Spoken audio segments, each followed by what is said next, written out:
Supreme court نے P T I intra party انتخابات نظر ثانی درخواست مسترد کر دی ہے۔ سپریم کورٹ کے مطابق پی ٹی آئی کی جانب سے فیصلے میں کسی غلطی کا نہیں بتایا گیا ہے۔ بیرسٹر علی ظفر نے کہا کہ آئینی ترمیم ہو چکی ہے، اس لیے سپریم کورٹ اب یہ کیس نہ سنے۔ چیف جسٹس نے کہا کہ میں نے ترمیم ابھی نہیں دیکھی اور ہمیں اس بارے میں کچھ نہیں معلوم۔ چیف جسٹس قاضی فائز عیسیٰ کی سربراہی میں 3 رکنی بینچ نے پاکستان تحریک انصاف انٹرا پارٹی انتخابات کے فیصلے کے خلاف نظر ثانی کی درخواست پر سماعت کی۔ 3 رکنی لارجر بینچ میں جسٹس محمد علی مظہر اور جسٹس مسرت ہلالی شامل تھے۔ تحریک انصاف کے وکیل حامد خان نے نظر ثانی درخواست کے لیے لارجر بینچ تشکیل دینے کی استدعا کی۔ کہا لارجر بینچ کی تشکیل کے لیے کیس کمیٹی کو بھیجا جائے۔ بیرسٹر علی ظفر نے کہا آئینی ترمیم ہو چکی ہے، اس لیے سپریم کورٹ اب یہ کیس نہ سنے۔ چیف جسٹس قاضی فائز عیسیٰ نے کہا میں نے ترمیم ابھی نہیں دیکھی اور ہمیں اس بارے میں کچھ نہیں معلوم۔ سپریم کورٹ نے P T I intra party انتخابات سے متعلق نظر ثانی کی درخواست خارج کر دی۔ فیصلے میں کہا کہ عدالت نے فریقین کے وکلاء کو ایک اور موقع دیا لیکن کیس پر دلائل نہیں دیے گئے۔ ہمارے 13 جنوری کے فیصلے میں کوئی غلطی ثابت نہیں کی جا سکی، لہٰذا نظر ثانی درخواست خارج کی جاتی ہے۔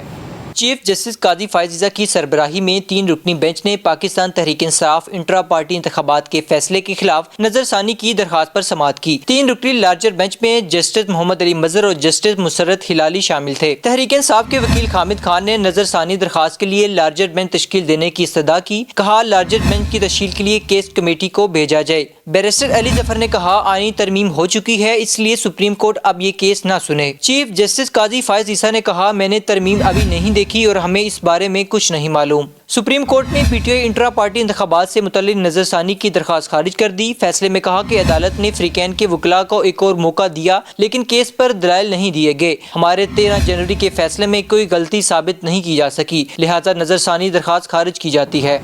چیف جسٹس قاضی فائز عیسیٰ کی سربراہی میں 3 رکنی بینچ نے پاکستان تحریک انصاف انٹرا پارٹی انتخابات کے فیصلے کے خلاف نظر ثانی کی درخواست پر سماعت کی۔ 3 رکنی لارجر بینچ میں جسٹس محمد علی مظہر اور جسٹس مسرت ہلالی شامل تھے۔ تحریک انصاف کے وکیل حامد خان نے نظر ثانی درخواست کے لیے لارجر بینچ تشکیل دینے کی استدعا کی۔ کہا لارجر بینچ کی تشکیل کے لیے کیس کمیٹی کو بھیجا جائے۔ بیرسٹر علی ظفر نے کہا آئینی ترمیم ہو چکی ہے، اس لیے سپریم کورٹ اب یہ کیس نہ سنے۔ چیف جسٹس قاضی فائز عیسیٰ نے کہا میں نے ترمیم ابھی نہیں دیکھی اور ہمیں اس بارے میں کچھ نہیں معلوم۔ سپریم کورٹ نے P T I intra party انتخابات سے متعلق نظر ثانی کی درخواست خارج کر دی۔ فیصلے میں کہا کہ عدالت نے فریقین کے وکلاء کو ایک اور موقع دیا لیکن کیس پر دلائل نہیں دیے گئے۔ ہمارے 13 جنوری کے فیصلے میں کوئی غلطی ثابت نہیں کی جا سکی، لہٰذا نظر ثانی درخواست خارج کی جاتی ہے۔